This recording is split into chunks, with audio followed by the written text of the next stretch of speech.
All right, guys. So in our next objective, we will explain the purpose and the components of the COSO internal control framework and the COSO enterprise risk management framework. As we discussed before, several professional organizations got together with PwC to offer the world a framework that could be easily adopted as mandated by the Sarbanes-Oxley Act. So what we have as a result is the COSO 2013 framework. Now there's other frameworks that have been created that assist companies with their information technology and accounting information systems. For example, the ISO, the International Organization for Standardization's 27000 series, addresses information security issues. So they put together a framework and a set of policies and procedures and controls, etc., from 27001 all the way to 27005. And companies can actually get certified on 27001, meaning that some external auditor would come in and ensure that all the policies and practices that are in place are helpful in the mitigation of loss. Again, all of those risks that originate from having digital systems in your organization. Now, the ITIL or ITIL is the Information Technology Infrastructure Library that gives you a whole set of best practices and concepts that companies should follow when they manage their service of IT. What does that mean? It will include policies such as what are the best practices for passwords? What is the best encryption to follow, et cetera, et cetera, et cetera. Again, all of those are best practices that are afforded by this organization to guide and mentor companies in their implementation of best practices. COVID, which stands for the Control Objectives for Information and Related Technology, it is another control framework for the governance and management of enterprise IT. Again, COVID, unlike COSO, focuses exclusively on the governance and management of all your enterprise IT. Now, with COSO ERM's framework, they elevated the operational internal control framework of COSO 2013, and they said, let's make sure that any type of control that is implemented in an organization actually considers what the mission of the organization is, the risk appetite, and how we can implement new strategies bef- um, that are properly vetted through a control framework that is going to mitigate any type of risk. So instead of waiting until you're actually up in the operations or the production stage of a product or a service, you bring that planning and strategic alignment of your risk and your mission all at the same time in your drawing board so that you don't come up with surprises later on as to, oops, we should have done this before. This is a way to ensure that you're going to stay competitive, that you are going to promulgate the right policies and procedures, the right culture, and that you'll have all the internal controls to make sure your strategy is successful. Now, before we go into the COSO internal control framework, let's focus on what an internal control is. An internal control is a process consisting of ongoing tasks and activities that are meant to control the variance of a desired outcome. Normally, internal controls consist of not just policy manuals and systems and forms, but also every single individual that forms part of that activity or that process within a business.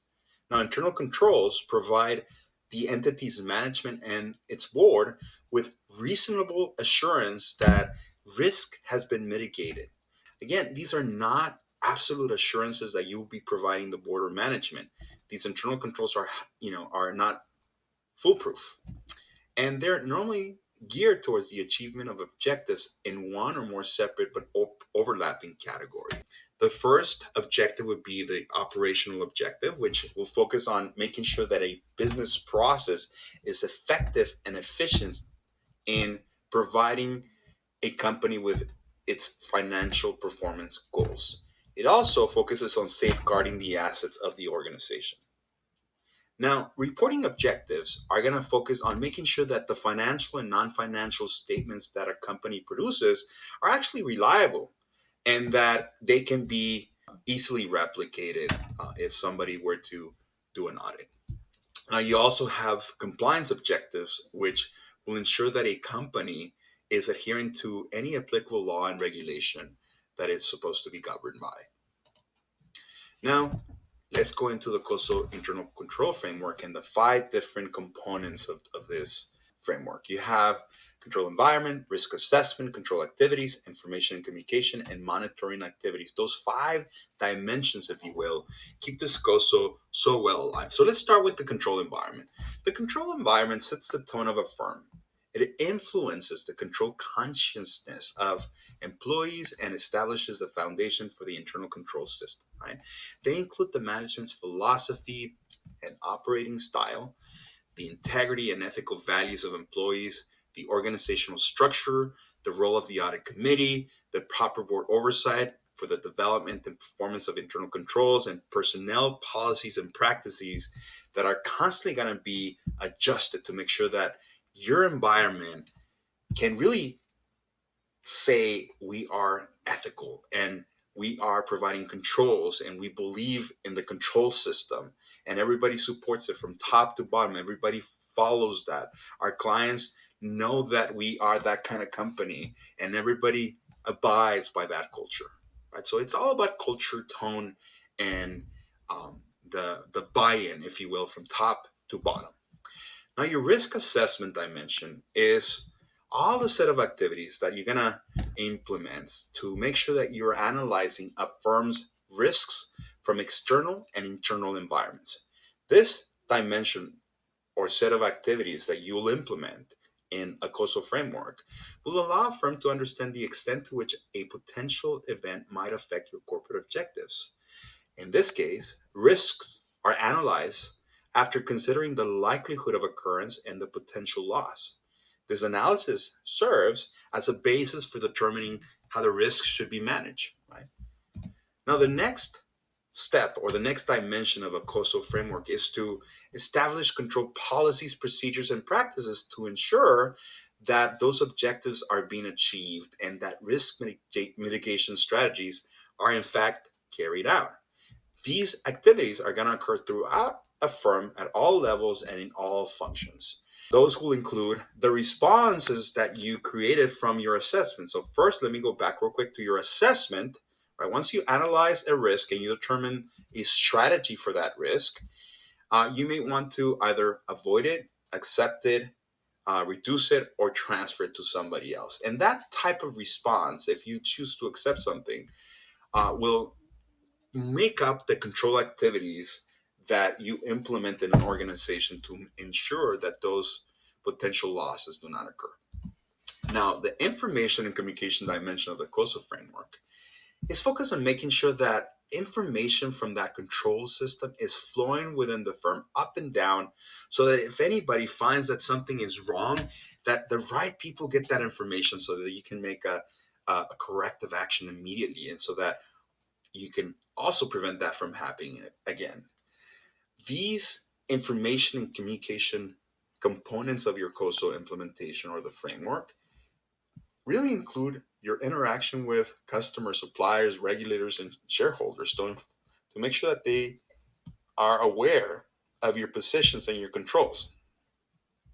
So think of you as accountants and the responsibility you will have to inform and communicate uh, relevant information when you're implementing controls in an organization.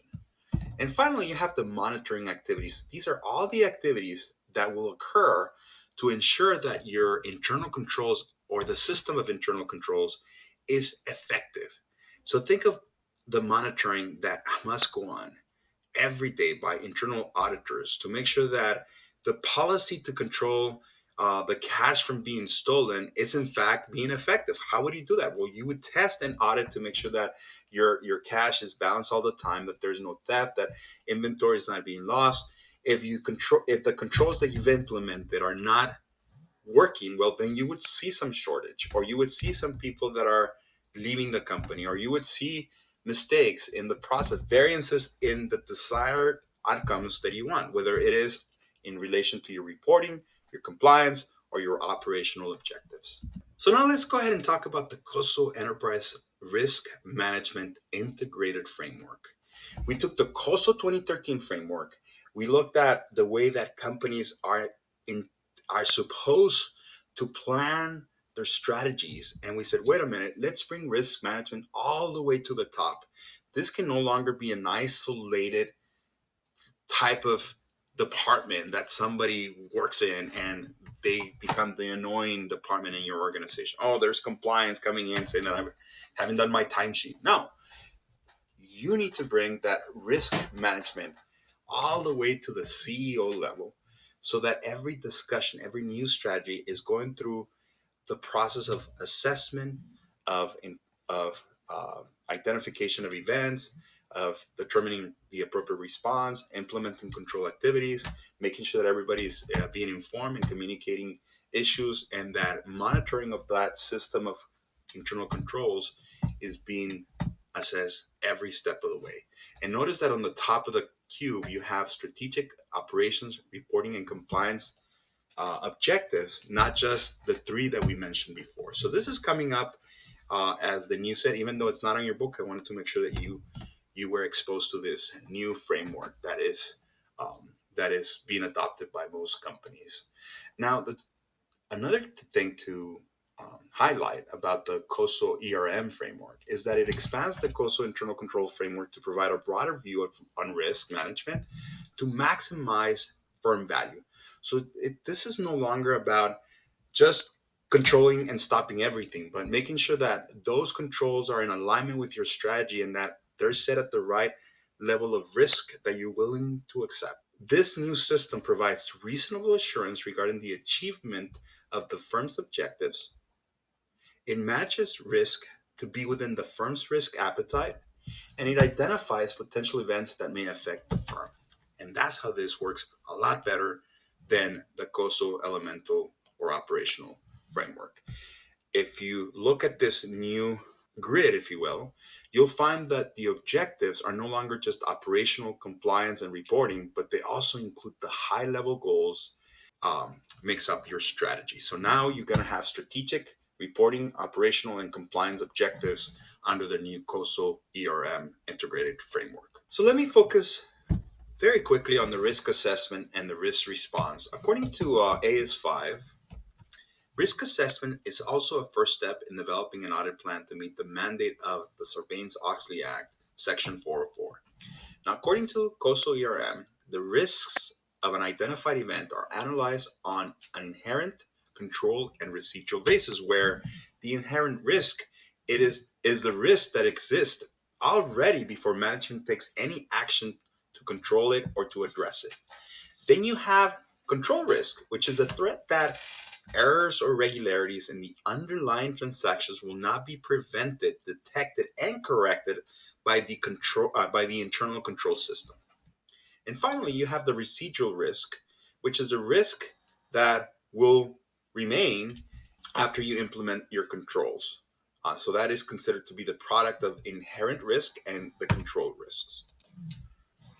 Normally, this is how you process and assess risk. You identify the risk, estimate the likelihood of each risk occurring, you estimate the impact or potential loss from each risk, then you'll identify the controls to mitigate that risk.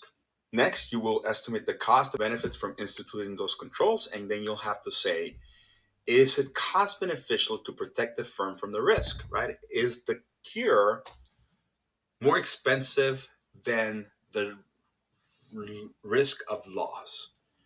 It's like buying insurance. Is my insurance more expensive than if I were not to have insurance and I would absorb the risk of having a loss? And if it is, if it's more beneficial, then you reduce the risk by implementing that control, in this case, buying that insurance, or you can avoid, share, or accept the risk otherwise. Let's take a look at our risk response quadrants. Normally, you want to make sure that if you have a risk that is very likely to occur because it has a high probability of occurrence, and the amount of damage would be so high that it would be catastrophic for the company, you want to avoid it. Now, if the impact is low, but it happens all the time, then you'll implement controls to reduce it.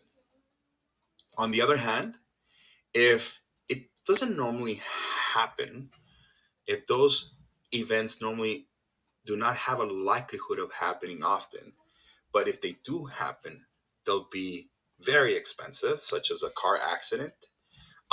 Then you want to share that risk with somebody else. And that's what insurance is all about. You buy insurance and then you're sharing that risk with a bunch of people that are signed up to have a policy under the same company. Otherwise, if you believe that the frequency of occurrence, the likelihood that something will occur is low and the damage is low, then you pretty much can choose to accept the risk and absorb the cost of operation. It's just the cost of doing business. So in summary, you can choose to respond in four major ways. You can choose to reduce the risk by designing effective business processes and implementing internal controls, right? You reduce that risk if it's likely to happen, but doesn't have much impact on your business. Or you can share the risk by outsourcing business processes or buying insurance or entering into hedging transactions when the risk of happening is very low, but if it does happen, it becomes expensive. Now, you can also avoid the risk by not engaging at all in the activities that would produce that risk when the probability of it occurring is high and the damage is high. You can accept the risk by relying on natural offsets of the risk within a portfolio, right? Or allowing the likelihood and impact of the risk by just simply paying for it if it happens. As simple as that. So the cost and benefit analysis is critical in determining whether to implement an internal control. In essence, you want to make sure that the internal control benefits are greater than the cost of implementation. And if they are, then you implement. So how do you measure the value of an internal control? Well, you can measure by saying, I can estimate the impact of a risk times the decreased likelihood of this risk happening if the control is implemented. So that could give us a nice formula that can allow us to measure the impact of a control. All right, well, let's take a look at some of the physical controls that we can provide, either in an information systems or otherwise. Control activities could be physical, mainly manual, but could involve the physical use of computing technology. They could include authorization levels, segregation of duties, supervision, accounting, documents and records, access control, and independent verification. You could also have IT controls, which are processes that provide assurance for information and help to mitigate risk associated with the use of technology itself. So IT general controls could include an IT control environment where you have passwords, access controls, change management controls to ensure nobody is changing the way something operates without making sure that you're satisfying all the requirements, project development and acquisition controls, and computer operation controls. You also have IT application controls, normally either in input controls, which could check the field size, whether you're using the right range, if these are all the validity checks, completeness checks, and all those Java apps and pop-ups that come up when you make an error in a form. Those are all input controls, and they can be verified pretty much in an automated way. You also have processing controls, which can include pre-numbered documents, sequence checks, batch totals, cross-footing balance tests, concurrent update controls, and output controls. So there are several types of controls, and we will be implementing a few in our wine festival activity that we're going to have post-lecture.